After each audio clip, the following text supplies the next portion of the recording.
আসসালামু আলাইকুম ওয়া রাহমাতুল্লাহ। রহমত, বরকত, মাগফিরাত ও নাজাতের মাস রমজান মাস। নিয়ামতে ভরপুর এই মাসে নবীজি সাল্লাল্লাহু আলাইহি ওয়াসাল্লাম বিশেষ 4টি আমলের কথা বলেছেন।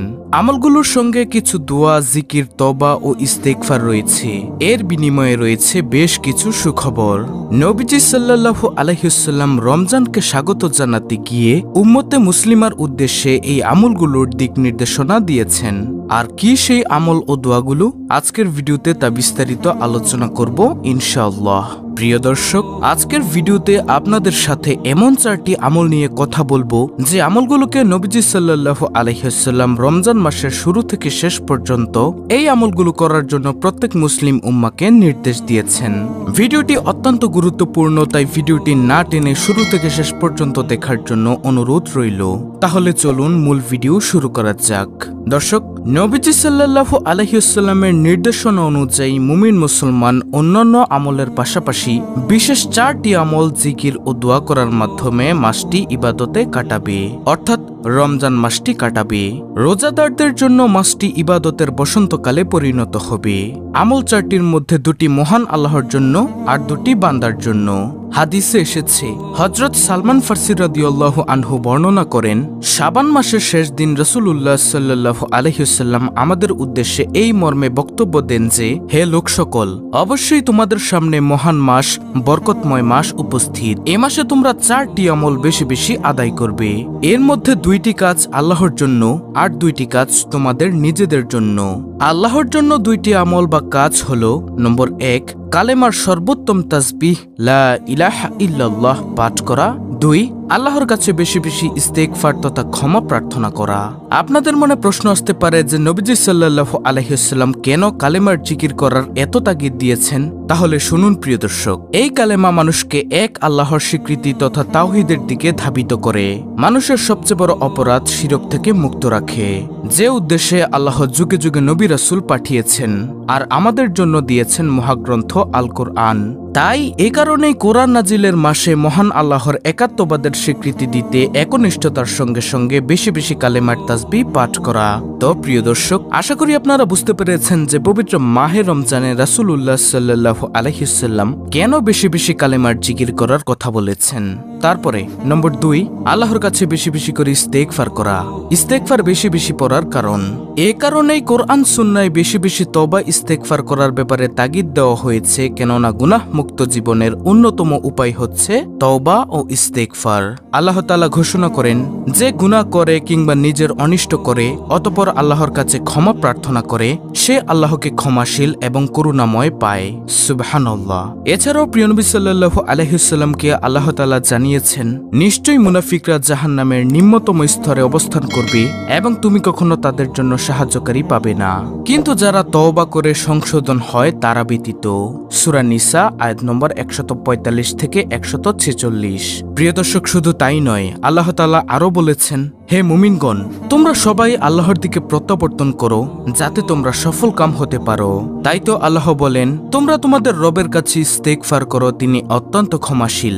এছাড়াও ইস্তেগফারের কারণে আল্লাহ তাআলা অনেক কঠিন অবস্থা থেকে মানুষকে হেফাজত করবেন, আর তা হলো, দেশে যদি খরা বা বিপর্যয় তৈরি হয় তবে আকাশ থেকে মেঘ বর্ষণ করবেন। দেশ মরুভূমি হবে না, বরং সুন্দর পরিবেশ তৈরি হবে যদি আপনি বেশি বেশি ইস্তেগফারের আমল করেন। তারপরে নিজেদের আয় রোজগার বেড়ে যাবে, কখনো অভাব আসবে না ইনশাআল্লাহ। সন্তান সন্ততি না থাকলে আল্লাহ তাআলা সন্তান সন্ততি দান করবেন। সুবহানাল্লাহ। পরিবেশকে সবুজময় করে দিবেন, পরিবেশকে সুন্দর করতে নদী নালা প্রবাহিত করবেন। আল্লাহু আকবার। সূরা নূহ আয়াত 10 থেকে 12। অর্থাৎ ইস্তেগফার করলে আল্লাহ তাআলা এই সমস্ত নিয়ামতগুলো আপনাকে দান করবেন। প্রিয় দর্শক, আশা করি আপনারা বুঝতে পেরেছেন যে প্রিয় নবী সাল্লাল্লাহু আলাইহি ওয়াসাল্লাম কেন পবিত্র মাহে রমজানে বেশি বেশি ইস্তেগফার করার কথা বলেছেন। তো এখন চলুন আমরা জানবো নিজেদের জন্য 2 আমল। নিজেদের জন্য 2 আমলের মধ্যে প্রথমটি হলো, 1, আল্লাহর কাছে জান্নাত প্রার্থনা করা এবং জাহান্নামের আগুন থেকে মুক্তি চাওয়া। নম্বর 1, জান্নাত চাওয়ার কারণ। দেখুন, জান্নাত তো মুমিনের আসল ঠিকানা, যে ঠিকানায় বসবাসে মুমিন কখনো বৃদ্ধ হবে না, ব্যবহারের কোনো জিনিসপত্র পুরনো হবে না, যেখানে বিরাজমান থাকবে মধু মিশ্রিত নদী, মদের ফোয়ারা, যে মদ পানে দুনিয়ার মতো মাতাল হবে না কোনো মানুষ, সেখানে শেষ হবে না মানুষের যৌবন। তাই হাদিসে পাকে এ জান্নাত লাভের প্রার্থনা করতে বলা হয়েছে। হাদিসে এসেছে, প্রিয় নবী সাল্লাল্লাহু আলাইহি ওয়াসাল্লাম আরো বলেছেন, যে ব্যক্তি আল্লাহর কাছে কোনো কিছু চায় না, আল্লাহ তাআলা তার প্রতি রাগান্বিত হন। তাই জান্নাত পেতে আল্লাহর কাছে বেশি বেশি প্রার্থনা, আকুতি মিনতি জানাতে হবে। তারপরে জাহান্নাম থেকে মুক্তি চাওয়ার কারণ, আল্লাহর কোনো বান্দা জাহান্নামের আগুনে জ্বলবে, এটা মহান আল্লাহ নিজেও পছন্দ করেন না। পরকালের চিরস্থায়ী জীবন যেন আল্লাহর ভয়াবহ আযাবে পরিণত না হয়, সেজন্যই আল্লাহর কাছে বেশি বেশি ক্ষমা চাইতে হবে।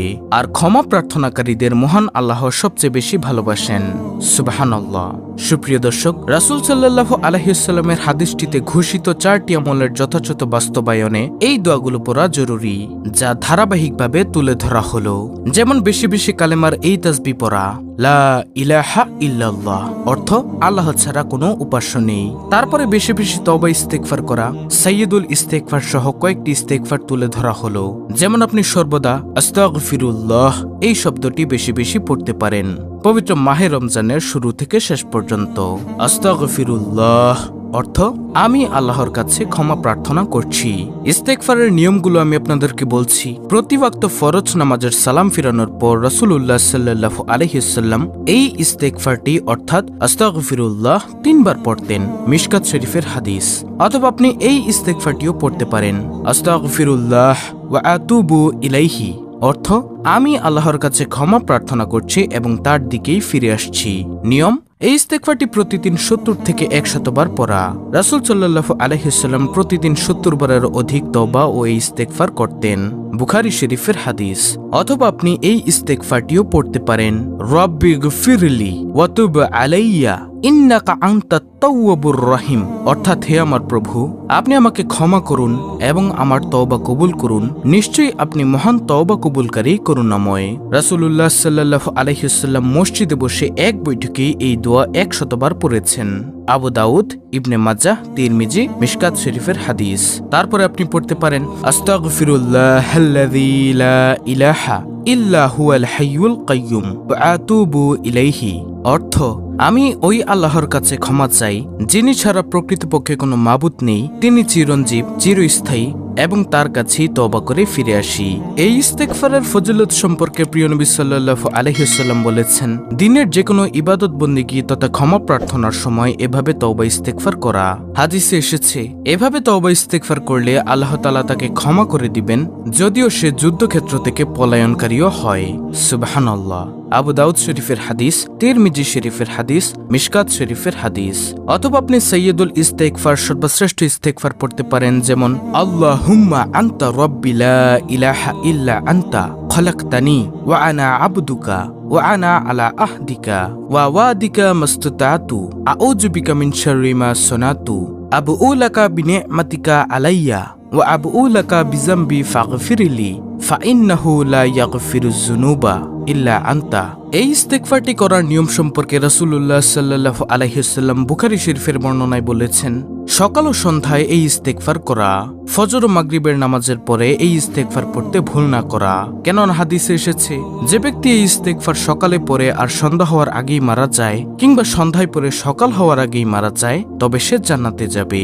সুবহানাল্লাহ। বুখারী শরীফের হাদিস। তারপরে জান্নাত লাভ ও জাহান্নাম থেকে মুক্তির দোয়া, আল্লাহুম্মা আদখিলনাল জান্নাতা ওয়া আজিরনা মিনান নার, অর্থ হে আল্লাহ, আমাদেরকে জান্নাতে প্রবেশ করাও এবং জাহান্নামের আগুন থেকে মুক্তি দাও। আপনি জান্নাত লাভ, জাহান্নাম থেকে মুক্তি পাওয়ার জন্য এই দোয়াটি বেশি বেশি পড়তে পারেন। বিশ্বনবী সাল্লাল্লাহু আলাইহি ওয়াসাল্লাম ঘোষণা করেন, যে ব্যক্তি সকাল সন্ধ্যা 3 বার জান্নাতের আশা ও জাহান্নাম থেকে মুক্তির জন্য প্রার্থনা করবে, জান্নাত জাহান্নামও আল্লাহর কাছে ওই ব্যক্তির দোয়া কবুলের সুপারিশ করবে। আল্লাহু আকবার। তো এই ছিল আমাদের আজকের ভিডিও, অত্যন্ত গুরুত্বপূর্ণ একটি ভিডিও।